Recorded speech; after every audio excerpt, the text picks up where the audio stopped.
Coming up this weekend, interim featherweight gold is on the line with Alexander Volkanovski moving up a weight class and challenging for Makhachev's lightweight strap. In the co-main event, we have Josh Emmett taking on El Pantera.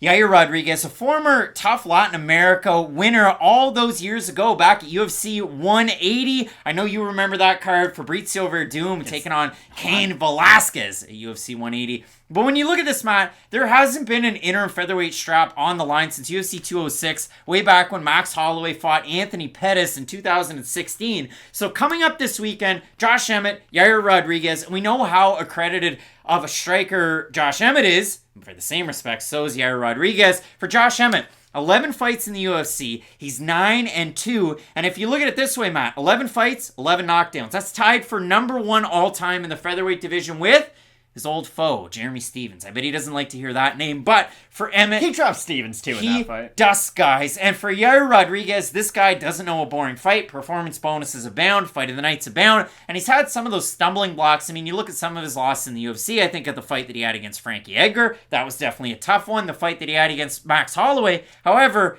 that was one of those ones that you really gain a ton of stock. The one question I'm going to ask you, Matt, before I hand it off. With Josh Emmett, he has a nickname all of a sudden. He does. It's CC0.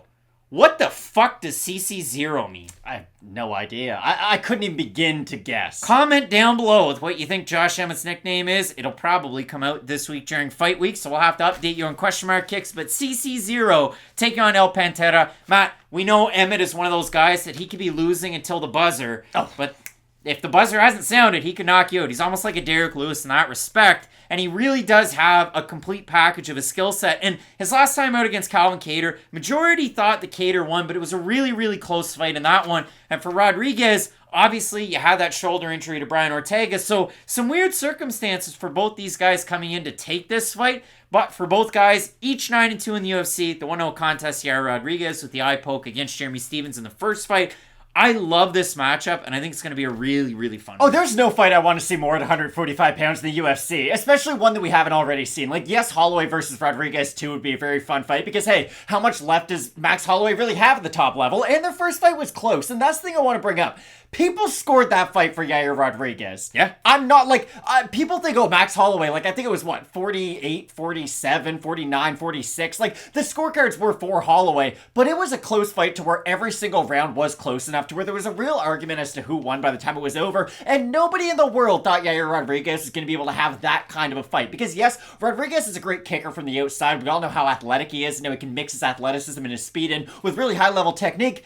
But all of a sudden, he got them hands, and he showed off really high-level boxing, too, and that was a nice thing to see from Rodriguez, because we started to see that evolution in the Korean Zombie fight. He got away from it a bit and was very kick-heavy against Jeremy Stephens, and a lot of people remember the third round of that fight for Stephens being on top of Yair Rodriguez, but Yair almost had him finished in the second round, and he probably could have finished him. It was just one of those sequences where, like, he's hitting him for 3 minutes, Stephens is covering up, and then Yair had nothing left in the tank. And after that fight, I was really worried about, Yair's gas tank against a guy like Max Holloway, how's it going to look? But he answered all those questions that I had in that fight, and he actually got stronger as the fight went on against Holloway, which was insanely surprising to see. And weird because of the layoff for Yair Rodriguez. Exactly. You didn't know what to expect. But that's what I keep on going back to. GSP was the guy who brought this up a lot when he fought Michael Bisping. It was, hey, I've been taking time off, I haven't been fighting, but I've been getting better. And that's the really important thing. Dominic Cruz talked about this a lot when he was off for all those years with his ACL injuries. It's, hey, I didn't just sit around and not do anything. Like, the second I was able to get on the mat and start training again, I was able to. And although Rodriguez has had some injuries in the past, none of them are related to where you're concerned about one area of his body, like it's an ACL that keeps on acting up. They all seem to be like Gordon Hayward injuries to where it's just bad luck.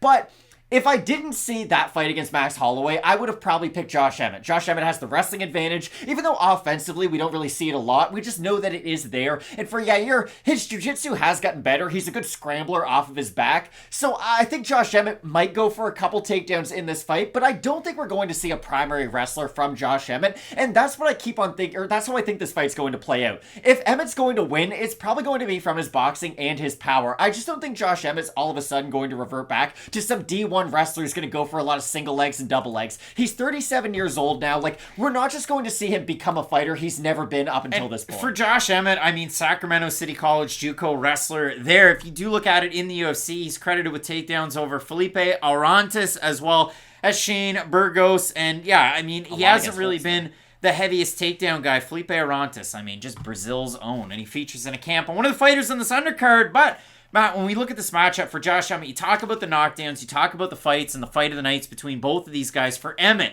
fight of the night against Calvin Kattar's last time out, a fight of the night against Shane Burgos, the PFL's one of the own. all-time great fights. Dusts him in that one, and then a performance bonus over Mirsad Bektic. Mirsad, where you at, He knocked him out with a jab. That's how heavy-handed Josh Emmett is. For Yair Rodriguez, fight of the night against Holloway, fight of the night against Stevens, fight of the night, performance of the night, UFC Denver, the throwback against Korean Zombie, performance bonus over BJ Penn, fight of the night Alex Caceres, performance bonus Andre Fili, fight of the night against Charles Rosa after winning the Ultimate Fighter Latin America Season 1 at featherweight. He beat Dan Hooker, too. He did beat Dan Hooker. So, Matt, for Yair Rodriguez, the varied skill set with the striking. For Josh Emmett, we're just going to pop that jab out there. A lot of power behind it. The man has a beard, Matt. So, he does. What do you make of it? Like, Grizzly Adams did have a beard. Is it a new Josh Emmett? There's a little bit of gray in that beard. There is. A ginger beard. Not what I expected to see in it. I don't know what I expected. It's just that's not what it was. I think this is a really fun fight, though, for all the reasons we brought up. Yair Rodriguez basically has to be perfect for 25 minutes, though, if he doesn't finish it before that. Again, I'll be interested to see if we do get much grappling and who initiates some of that grappling, because even Yair will go for some takedowns. We haven't seen it a lot as of late, but early on in his UFC career, I would say he was much more of a grappler, would mix in his own offensive wrestling a little bit more than he has as of late. Now, his striking has reached such a level with his boxing and kickboxing to where I don't really think Yair Rodriguez is going to have a striking disadvantage against many people in the UFC. I think the hand speed of Yair Rodriguez is going to be a really important factor, though, because his footwork's better. We all know that going into this fight, and that is going to be very important to get him in and out of the pocket. But if Yair can land with his hands and frustrate Josh Emmett early, I don't know what Josh Emmett's going to do on the in-betweens outside of landing those big shots, because Yair does have such high-level footwork to where I think it's going to be really difficult for Emmett to rely on that one bullseye shot. It's like, remember playing Call of Duty Zombies back in the day? You drop a zombie, there'd be that bomb on the ground, you'd go hit it, then they'd all go away and the round would be over. That's what Josh Emmett's power is. It's that bomb in Call of Duty Zombies. The thing that Josh Emmett does so well, if it's like for like, stance for stance, orthodox versus orthodox, is foot position and leading with a jab to cut the cage, and then he's able to land that right hand. And for Josh Emmett, the crazy thing is, you look at the output between both these guys, Josh Emmett actually, I would have thought, Yair Rodriguez, output's much higher, footwork's much better, but Josh Emmett throws a very, very high level of output for a guy that's primarily known as, I'm going to toss a jab, I'm going to throw an overhand or maybe a right hook and just try and cross you up. So I'm eager to see what we get out of Josh Emmett, Team Alpha Male, the boxing team that's down there as well that he trains with.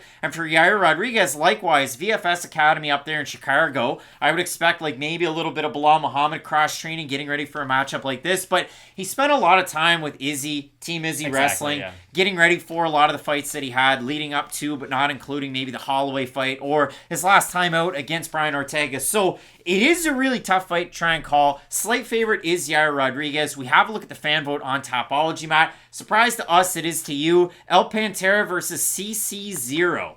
Carbon copy 0? Like, I have no idea. Combat culture, climate change. I have no idea what it stands for. I'm going to say over under 67.5% Yair Rodriguez. I think it'll be well over. I think it'll be in the 80s. Oh, wow. No. So 923 total votes, 70% Rodriguez, 51% by decision, 42% by knockout. For the 30% that have Emmett, 53% by decision, 38% by knockout. You thought it was going to be in the 80s. You tip your hand a bit. But nearly 38-year-old Josh Emmett.